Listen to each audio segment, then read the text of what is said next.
তোমাদের অগণিত ছেলেকে তোমাদের মা বাবা সবাই ভুলে গেছে।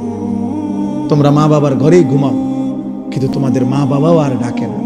কারণ তোমার চুল, চেহারা, লেবাস, পোশাক দেখে, তোমার চলাফেরার অসভ্যতা দেখে মা বাবাও এতটাই বিরক্ত, যা তারাই বলে দিছে, যা ফিসা দিয়ে ফির তার কপালে, তার পথে সে চলুক, ওই তো না তারে দিয়া।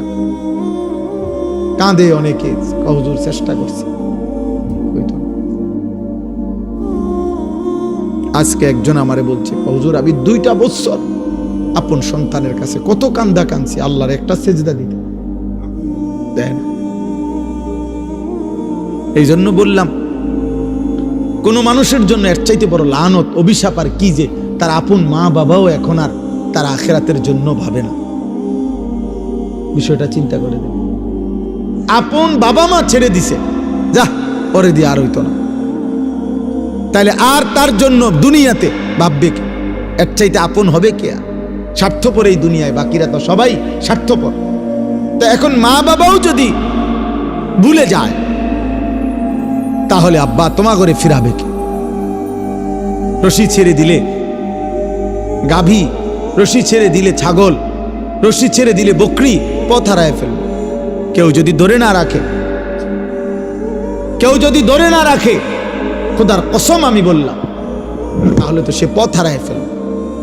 ঠিক তেমনি ভাবে আল্লাহ তাআলা প্রত্যেক জামানায় নবী পাঠাইছেন, রসুল পাঠাইয়াছেন, কোরআন কিতাব পাঠাইছেন, ওলামা পাঠাইছেন। পৃথিবীতে যত বড় মহামারী হোক, যত ঘূর্ণিঝড় আর জলোচ্ছ্বাসে হোক, পৃথিবীতে কখনো এই 1450 বছরে এমন হয়েছে যে গোটা পৃথিবীতে অঞ্চলকে অঞ্চল আর কোনো হুজুর নাই? কথা বোঝেন নাই আমার? এমন হয়েছে? এমন শুনছেন কখনো? না। আল্লাহ বলছেন, আমার বান্দাকে ধরে রাখার জন্য, আল্লাহর দিকে ফিরাবার জন্য, আমার কথা পৌঁছাবার জন্য আমি কুদরতি ভাবে ব্যবস্থাপনা প্রত্যেক জামানায় করে আসছি। ইসরাফিলের ফু পর্যন্ত করতে থাকব। আমার কথা হবেই, আমার কথা বলবেই, আমার দিন প্রচার হবেই, হবেই। এভাবেই একদিন ইসরাফিল ফু দিবে। এই জন্য আমার শেষ কথা, আমি যে 2টা আয়াত পড়ছি, এই 2টা আয়াতের এই আর একটু কথা। আল্লাহ তাআলা বলেন, ওয়াকালু আইদা যালালনা ফিল আরদ আইন্না লাফি খালকিন জাদীদ। দোস্ত, এই শেষ আর 5 মিনিট কথা মনোযোগ দিয়ে শুনুন। 2টা আয়াতের তরজমা।